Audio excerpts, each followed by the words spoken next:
사람이 사는 곳에는 언제나 윗대로부터 내려오는 전통이 있습니다. 문화라든지 어떤 특정한 사고와 행동 양식, 그리고 사람이나 사건, 일어난 일에 대한 독특한 시각, 이런 것들이 다 전통에 속한다고 볼 수가 있습니다. 교회도 예의가 아닙니다. 교회도 나름대로의 전통이 있는 것이죠. 그런데 전통 그러면은 뭔가 고리타분한 것으로 일단 여겨지는 경향이 있습니다. 그러다 보니까 전통을 거부하거나 무조건 무시하는 그런 일들이 있습니다. 꼭 그렇지가 않습니다. 후대에 마땅히 물려주어야 할 좋은 전통들이 얼마나 많은지 모릅니다. 그래서 전통은 대부분 좋은 것들입니다. 문제는 전통주의에 빠져버리는 것입니다. 그러니까 전통과 전통주의는 분명히 구분이 필요합니다. 그렇다면 전통주의가 무엇일까? 일단은 말 그대로 전통이 참 소중한 것들이 많고 좋은 것들이 많고요, 존중되어야 하는데 전통에 매여버리는 것입니다. 거기서 헤어나지를 못하는 것입니다. 그게 전통주의가 가지고 있는 한계죠. 그래서 좀 더 구체적으로 그러면 전통주의가 무엇일까? 제가 좀 어느 분의 주장 설명을 좀 인용을 할까 합니다. 미국의 기독교 단체인 리더십 다이나믹스라는 이 단체를 만들기도 했고 지금 대표로 있는 그렉 모리스라는 분이 우리가 늘 경계해야 할 교회의 전통주의 4가지 면을 다음과 같이 그가 주장을 합니다. 설명을 하는데요, 한번 잘 들어보십시오. 첫째, 교회의 역사와 전통을 자랑하기 시작한다. 전통에 대해서 자부심을 가지는 것 필요한데 꾸준히 그렇게 하는 것은 위험하다는 것이죠. 과거에 대한 추억이 미래를 향한 비전보다 더 커질 때 교회는 역동성을 잃어버린다. 자꾸만 과거로 돌아가려는 그런 경향이 우리에게 있을 수 있다는 것입니다. 예를 들면 초대교회로 돌아가자. 우리는 초대교회로 돌아가는 것이 아니에요. 성경이 말하는 교회로 돌아가야 되는 것이죠. 초대교회도 온전한 교회는 아니었기 때문에 그렇습니다. 둘째, 교회의 본질적인 기능 혹은 역할보다 형식에 더 많은 관심을 보인다. 그러니까 거칠해적인 형식에 치우치는 그런 영성이 나도 모르는 사이에 개인적으로 가질 수가 있는 것이고요, 교회도 그런 것들이 형성이 되어질 수 있다는 것입니다. 조심해야 된다는 뜻이죠. 셋째, 사역보다 교회 운영, 관리에 더 많은 관심을 둔다. 그러니까 교회를 유지하는 것, 교회 생존을 위해서 모든 것을 다 쏟아붓는 것입니다. 그렇다면 결과적으로 방어적 자세를 취하게 되고 주변 사람들의 삶에 영향을 주는데 실패하게 된다. 결국 선구자가 아닌 문지기로 전락해 버린다. 오늘 한국 교회의 모습 가운데 우리가 참 안타깝게 볼 수밖에 없는 모습이 바로 이런 모습이 또 아닌가 생각이 듭니다. 제가 말씀 언젠가도 드린 것 같아요. 우리는 주님과 늘 동행해야 합니다. 더 나아가서 우리는 주민들과도 동행해야 합니다. 지역사회에 우리 교회가 있기 때문에 그렇습니다. 그리고 네 번째, 마지막으로 행동으로 옮기기보다 지시하는 데 더 익숙해진다. 그렇습니다. 그래서 전통주의에 빠지게 되면 말은 많지만 맺혀져 있는 열매는 그렇게 많지 않은 경우들을 우리는 흔히 보게 됩니다. 행동으로 정말 말씀대로 살아내리는 분투함, 그런 예씀, 그런 것들은 부족해지고 자꾸만 말들을 하게 되고 지시를 하게 되고 다른 사람의 탓으로 돌리게 되고 책임을 묻게 되는 그런 식으로 계속해서 교회가 움직이게 된다면 전통주의에 깊이 빠져 있고, 그리고 사실은 건강한 교회가 되지 못하고 어느 일정한 부분 병들어 있다, 우리가 그렇게 볼 수가 있는 것입니다. 그래서 오늘 설립 49주년을 저희들이 기념하면서 정말 우리가 물려받은 좋은 전통들, 그것을 더 정말 성화시키고 더 좋게 만들어서 우리 다음 세대에게 물려주어야 합니다. 동시에 전통주의는 극복되어야 합니다. 이것이 우리 앞에 또 우리 교회뿐만 아니고 한국 교회가 풀어야 할 숙제라고 생각이 됩니다. 이런 부분들을 좀 염두에 두고 오늘 우리에게 주어진 본문을 좀 살펴볼까 합니다.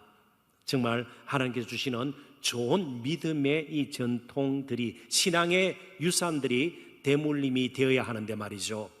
먼저 본문의 내용을 전체적으로 한번 보도록 하십시다. 본문은 바벨론의 포로로 잡혀갔던 이스라엘 백성들을 격려하고 위로하는 하나님의 말씀을 담고 있습니다. 그 하나님 위로와 격려의 말씀의 핵심은 회복입니다. 하나님께서 이스라엘을 회복시켜 주시겠다, 그렇게 약속을 하시는 것입니다. 이제 이스라엘이 멸망하기 전에 나라가 두 쪽으로 갈라져 있었는데 주전 722년경에 북쪽 이스라엘이 아수르에 의해서 먼저 망하고 맙니다. 조금 더 지탱했던 남유다는 결국 주전 586년경에 바벨론에 의해서 완전히 나라를 잃고 맙니다. 왕도 없어지고요, 그들의 신앙의 중심지로 삼았던 성전은 완전히 파괴가 되었고요, 성전 예배는 더 이상 드릴 수가 없었습니다.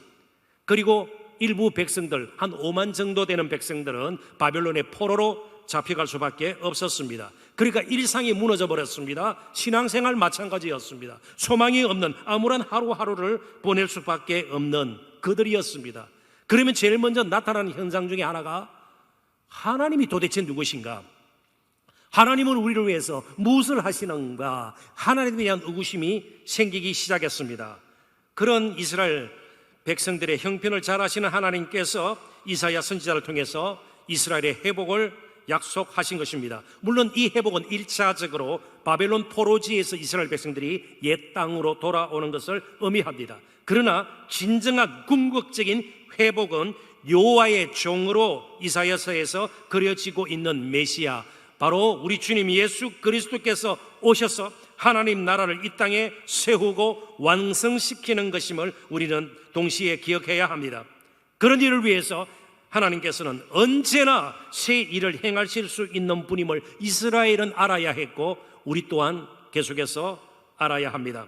그 하나님은 오늘도 우리가 생각하지 못했던 전혀 뜻밖의 장소에서, 그리고 미처 생각지도 못했던 시간에 나타나시기도 하시고 또 일하실 수 있는 분임을 잊지 말아야 합니다. 하나님은 언제든지 새 일을 행하실 수 있는 분이십니다. 지금까지 우리 교회를 참 아름답게 하나님께서 이끌어 주셨습니다. 그러나 지금까지의 방식과는 다르게 또 앞으로 우리 교회를 선하게 이끄실 수 있는 하나님을 우리는 믿어야 합니다. 하나님은 하나님의 독특한 방식으로, 원하시는 그런 방식으로, 그분의 정말 소중한 뜻 가운데서 무엇이든 행하실 수 있는 분이십니다. 그래서 18절에 우리는 이 말씀 잘 알고 있지 않습니까? 이렇게 고백할 수 있습니다. 너희는 이전 일을 기억하지 말며 옛날 일을 생각하지 말라. 그렇습니다. 우리의 과거에 정말 좋은 전통들을 잘 물려받고 그것을 잘 다듬어서 다음 세대에 물려주어야 합니다. 동시에 전통주의에 빠지지 않고 또 새 일을 행하실 수 있는 하나님을 따라 우리는 계속 전진하겠습니다. 이런 고백이 우리에게 필요합니다. 하나님은 늘 타성에 젖어 뻔한 방식으로만 일하시는 진부한 하나님이 결코 아니심을 우리는 믿어야 합니다. 하나님은 언제든지 새 일을 행하실 수 있는 분이십니다. 그래서 광야 같은 생활을 하고 있던 이스라엘 백성들은 바벨론 포로지에서도 하나님을 찬양할 수가 있었고, 코로나 사태로 말미암아 여러 가지 지금 어지럽혀져 있고 여러 가지 뒤틀려 있는 상황이지만 그런 가운데서도 우리는 하나님을 찬양할 수 있습니다. 광야이기 때문에 찬양하는 것이 아니라 광야라 할지라도 그 가운데서 언제든지 새 일을 행하시고 이루실 수 있는 하나님을 우리가 바라보기에 그 하나님을 찬양할 수가 있는 것입니다. 그래서 오늘 어떻게 우리가 광야 같은 상황을 이제 맞닥뜨리면서 그 가운데 하나님을 예배하고 하나님을 섬기고 정말 하나님의 백성답게 살아갈 수 있을지, 또 49주년을 저희들이 맞이하면서 앞으로 어떻게 믿음의 행진을 계속해야 될지 몇 가지 측면에서 말씀을 살펴볼까 합니다. 첫 번째 주제는 사랑의 확신입니다. 하나님께서 우리의 형편, 우리의 사정, 우리의 상태, 우리를 둘러싸고 있는 삶의 환경, 상황이 어떻든 하나님은 여전히 우리를 사랑하고 계시고 그 사랑 가운데서 언제든지 새 일을 행하실 수 있음을 우리가 확신할 때에 바로 지금 이 자리에서, 가장 힘든 자리에서, 어려운 자리에서 우리는 하나님을 찬양할 수 있습니다. 하나님께서 언제든지 새 일을 행하실 수 있고, 그리고 그 새 일을 행하시는 하나님은 바로 우리를 사랑하심을 확신하기 때문입니다. 14절을 봅니다. 너희의 구속자요 이스라엘의 거룩한 이 여호와가 말하노라. 너희를 위하여 내가 바벨론에 사람을 보내어 모든 갈대아 사람, 갈대아 바벨론 사람들이 살던 지역으로 이해하시면 좋겠습니다. 갈대아 사람에게 자기들이 연락하던 배를 타고, 여기 연락한다는 것은 파티를 열고요, 잔치하고 유람선을 생각하면 좋겠습니다. 연락하던 배, 안락하게 즐기는 것이죠. 그 연락하던 배를 타고 도망하여 내려가게 하리라. 하나님은 신흥강대국 페르시아 첫 번째 왕 고레스를 통해서 이스라엘을 멸망시켰던 바벨론을 치실 계획을 가지고 있습니다. 그리고 이 고레스로 말미암아 이스라엘 백성들은 실제로 역사적으로 옛 땅으로 돌아오게 됩니다. 너희 옛 땅으로 다 돌아가라 칙령을 이 고레스 왕이 내리게 되는 것이죠. 바벨론은 유프라테스라는 강을 중심으로 동서로 도시가 형성이 되어 있었습니다. 그 중간을 흐르는 강에 유람선을 떼우고 아주 안락하게 살던 그들도 하나님께서 계획한 대로 바로 그 유람선이 그들을 도망치게 만드는 수단이 되는 겁니다. 배로 도망치는 것을 본문은 그리고 있습니다. 그렇게 말씀하시는 분이 누구신가? 이게 우리에게는 참 중요합니다. 이 두 가지로 우리가 좀 살펴보기를 원하는데, 14절에서요 너희의 구속자요 이스라엘의 거룩한 이 여호와, 이렇게 하나님은 자신을 소개하고 있습니다. 여기 구속이라는 것은 무슨 감옥에 가두기 위해서 구속시킨다 그런 뜻이 아니고, 값을 대신 치르고 사는 것을 의미합니다. 그리고 귀한 소유로 삼는 것입니다. 자, 이스라엘의 역사를 보면 우리가 잘 알 수 있습니다. 늘 불순종하고 우상 숭배에 죄에 빠져서 하나님을 대적했던 사람들은 이스라엘 백성들입니다. 그러나 그들을 회복시키고 하나님께로 돌이키기 위해서 늘 값을 치렀던 분은 하나님이십니다.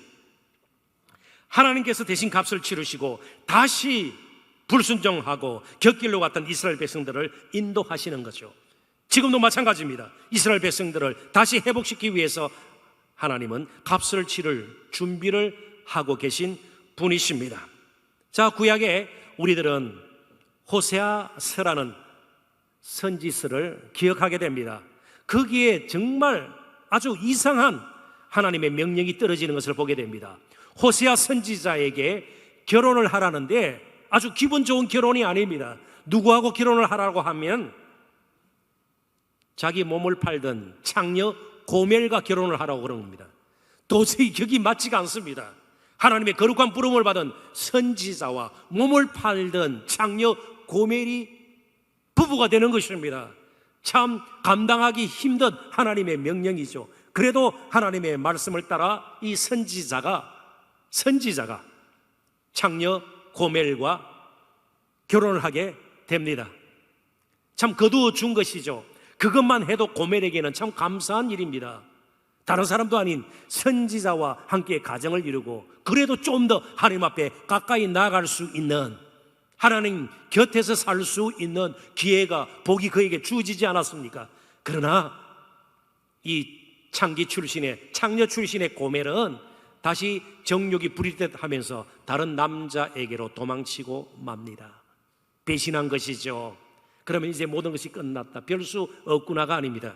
하나님께서 선지자에게 너희 있는 거 다 모아가지고 다른 남자 품에 있는 그 고멜을 값을 치르고 사라는 겁니다.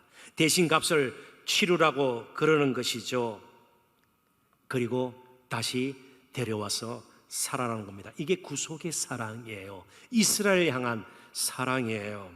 저와 여러분도 마찬가지입니다. 스스로 우리가 참 무엇인가 다 해낼 것처럼, 이 우주 중심에 내가 있는 것처럼, 별것 정말 아니지만 그래도 내가 쌓은 성의 성주 왕인 것처럼 행세하면서 스스로 하나님을 등지고 믿음 없이 살던 저와 여러분을 그래서 죄의 종로로 다던 우리들을 하나님께서는 예수 그리스도의 피값으로 사서 우리를 친자녀 삼아 주셨습니다. 그러니까 우리의 어떤 행위, 의로운 행위, 선한 행동, 선한 삶, 종교적인 열정, 그런 것들로 말미암아 우리가 하나님의 자녀된 게 아니에요. 우리 또한 구속받은 사람임에 불과합니다. 값을 치르는 사람이 다른 데 있어요. 우리 자신이 값을 치르지 않았습니다. 우리가 지불해야 할 죄의 값, 죽음 아니겠습니까? 이 죄의 값을 예수님이 십자가에서 대신 죽으심으로 그 값을 치르신 것입니다. 그리고 오늘 본문에 이스라엘의 거룩한 이, 하나님은 구속자일 뿐만 아니고 이스라엘의 거룩한 이, 하나님이 거룩하시다는 사실을 우리는 잘 알고 있습니다. 하나님은 온 천하에 온전히 거룩하신 분이십니다. 가까이 접근할 수 없을 정도로 그분은 거룩하신 분이십니다. 죄와 불의와 허물과는 거리가 먼 분이십니다. 그럼에도 불구하고 이스라엘의 거룩한 이, 그렇다면 조금 의미가 담겨있는 의미가 달라질 것 같습니다. 이스라엘의 거룩한 이라는 표현은 이사야서에서만 29번 사용됩니다. 나머지 다른 성경에서는 7번밖에 사용되지 않습니다. 그렇다면 이사야 선지자는요, 이렇게 이스라엘의 거룩한 이 표현을 많이 쓰면서 강조하고 싶은 무엇이 있었던 겁니다. 하나님은 거룩하시기 때문에 멀리 떨어진 분이 아니라 이스라엘의 거룩하신 이, 거룩이라는 말은 따로 떼어놓다, 구별되다, 그런 뜻입니다. 그러니까 이스라엘의 거룩한 일은 이스라엘을 향하여서 구별되신 분, 이런 뜻입니다. 자, 여기서 이제 우리가 상상력을 다 동원을 해야 합니다. 결혼하신 분들은 조금 더 실감이 날 수 있습니다.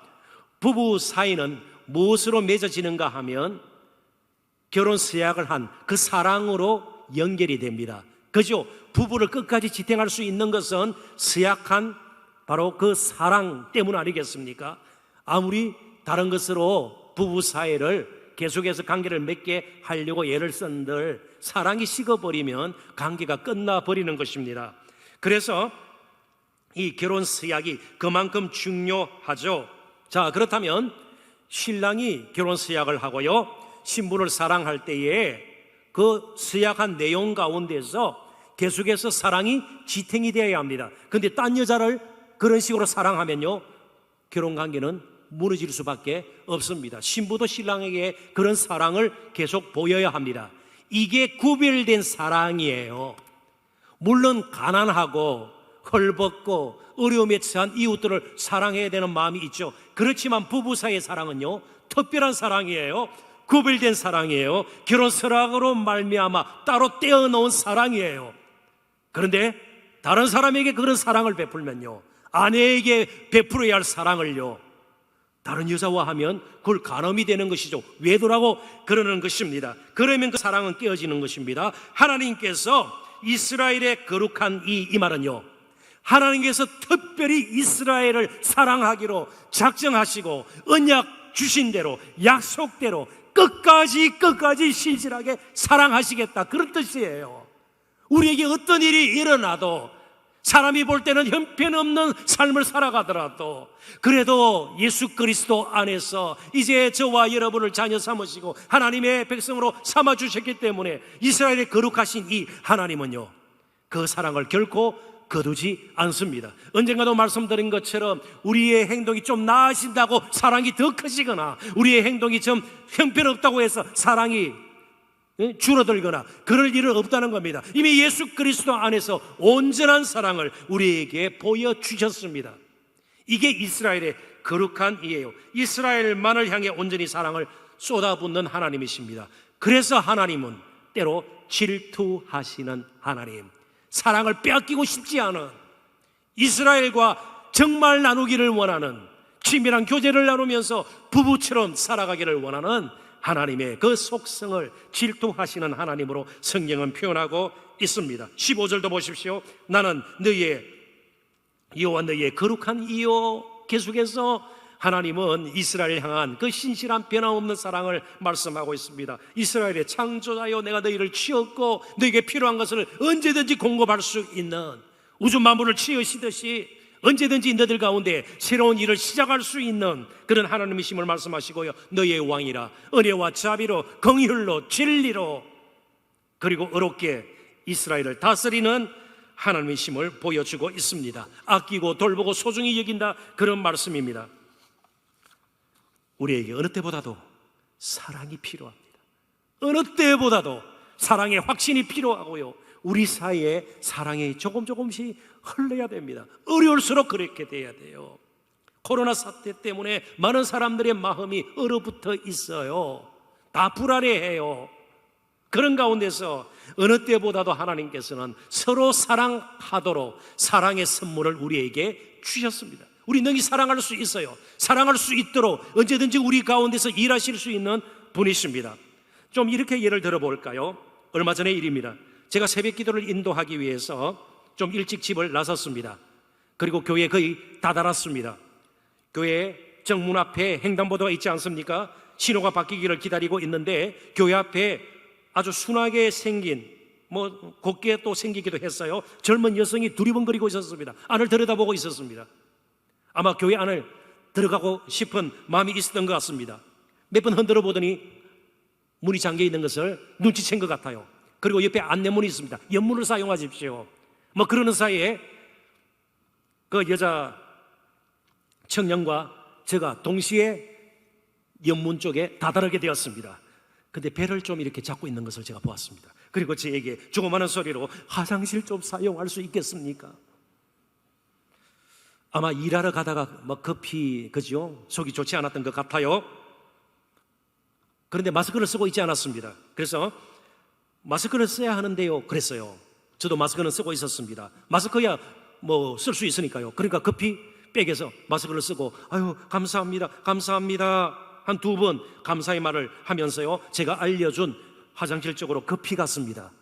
제가 따라갔을까요? 안 따라갔을까요? 따라가면 큰일 나요. 따라간다고 왜 따라갔을까요? 외부인이 저희 화장실을 사용하려면 지켜야 할 출입 규칙이 있습니다. 발열 체크해야 되고요, 발열 검사를 해야 되고요, 또 한 가지는요, 연락처를 이름과 남겨놓아야 합니다. 이거 써야 됩니다. 이랬으면 어떨까요? 그리고 붙들고 열 지어야 합니다. 그럼 어떤 일이 일어났을까요? 지금 배가 지금, 왜 제가 이런 말씀을 드리는가 하면 우리에게 규례와 규칙이 필요합니다. 그리고 정해진 규례와 규칙은 지키는 것이 마땅합니다. 가능한 예외를 두지 않는 것이 좋습니다. 그래야만 질서가 제대로 세워질 수 있고 공정성과 공평성이 문제가 되지 않습니다. 그런데 우리는 더 나가야 합니다. 규례와 규칙을 우리는 할 수 있는 대로 지켜야 합니다.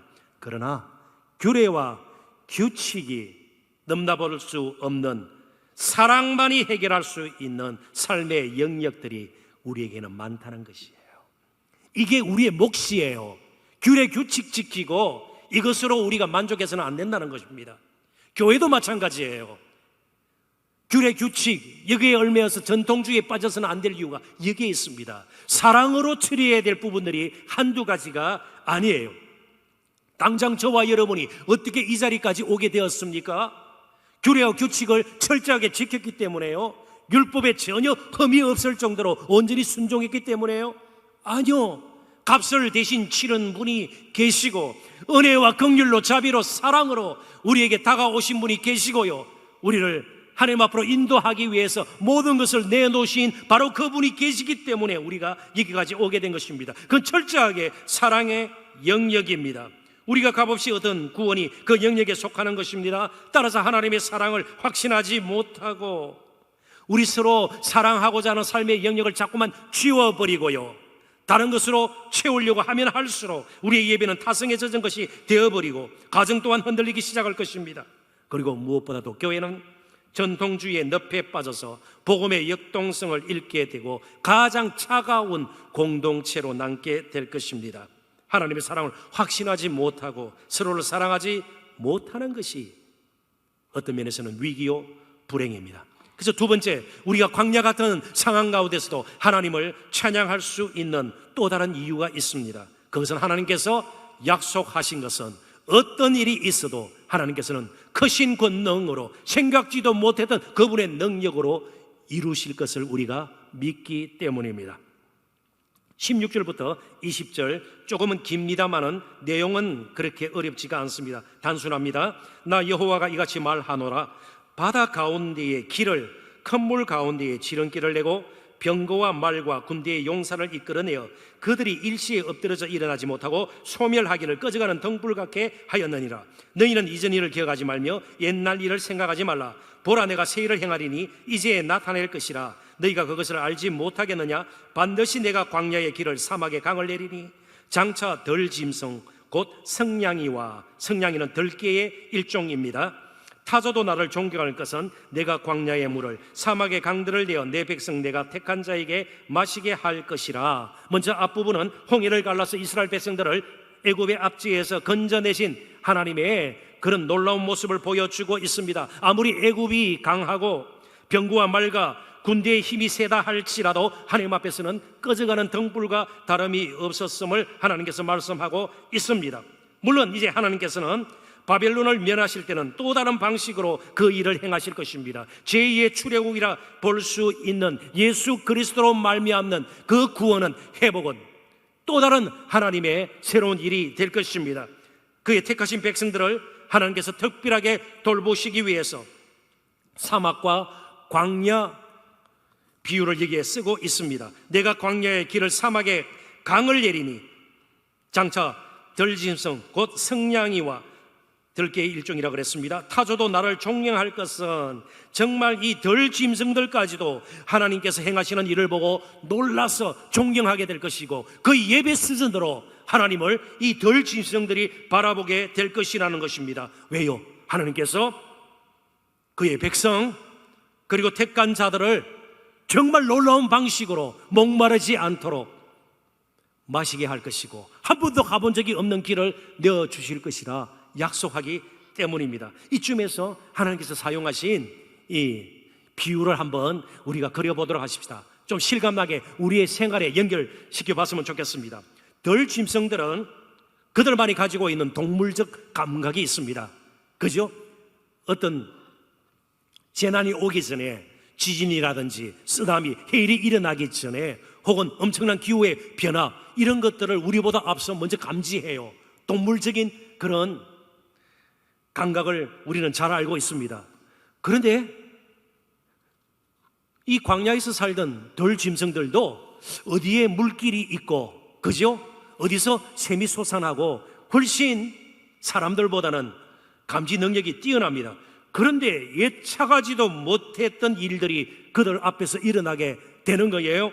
하나님께서 사막에 길을 내시고요, 그의 백성을 택하신 자들을 막 샘을 터지게 하고 강물을 이루게 하셔서 마시게 하는 겁니다.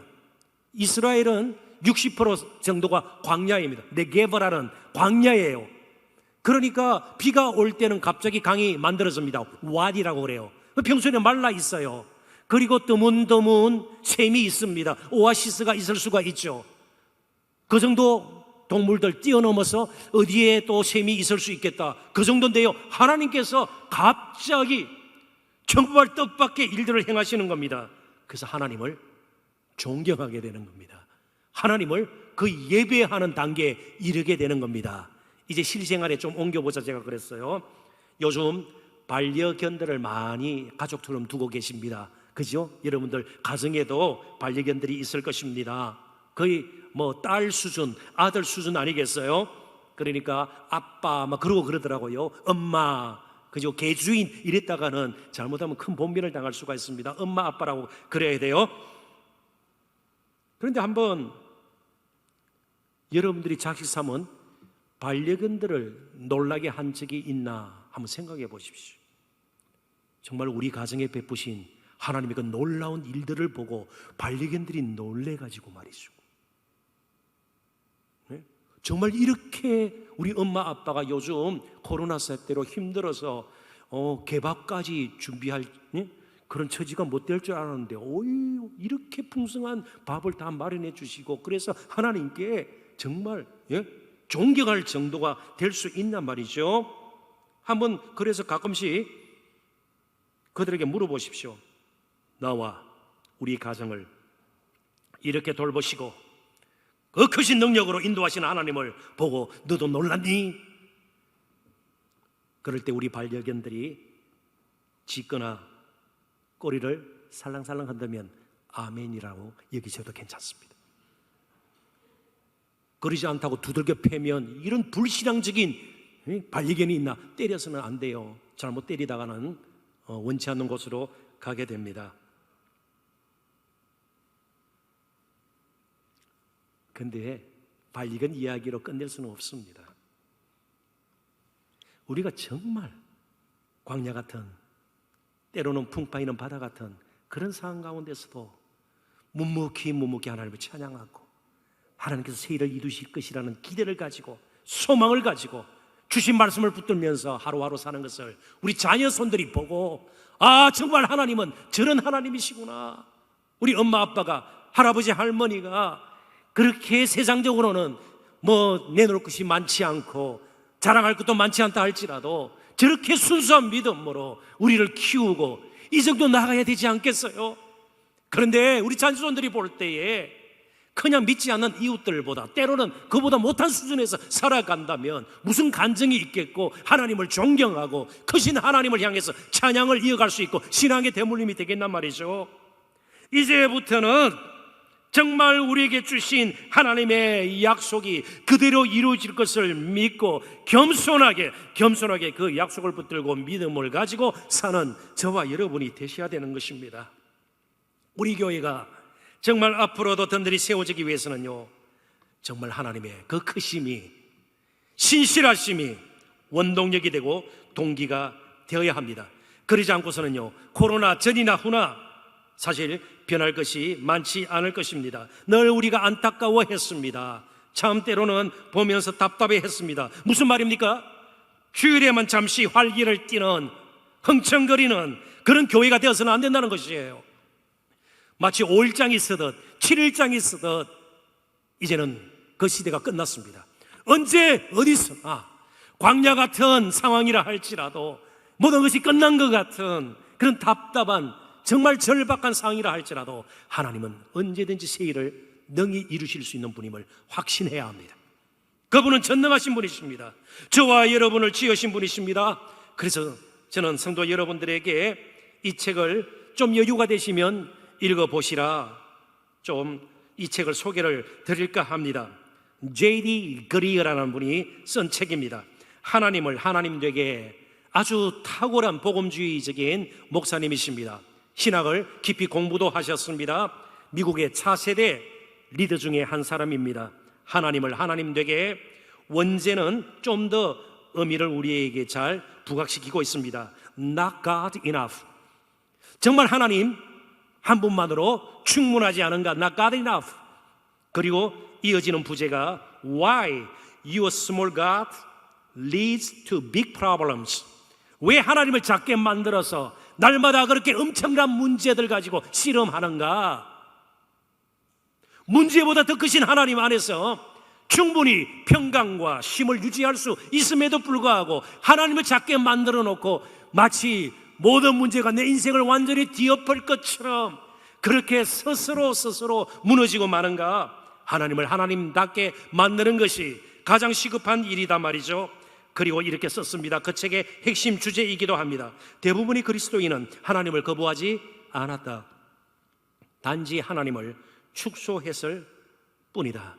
저는 코로나 사태로 여러 가지 망가진 부분이 있고요, 힘든 부분이 있었습니다.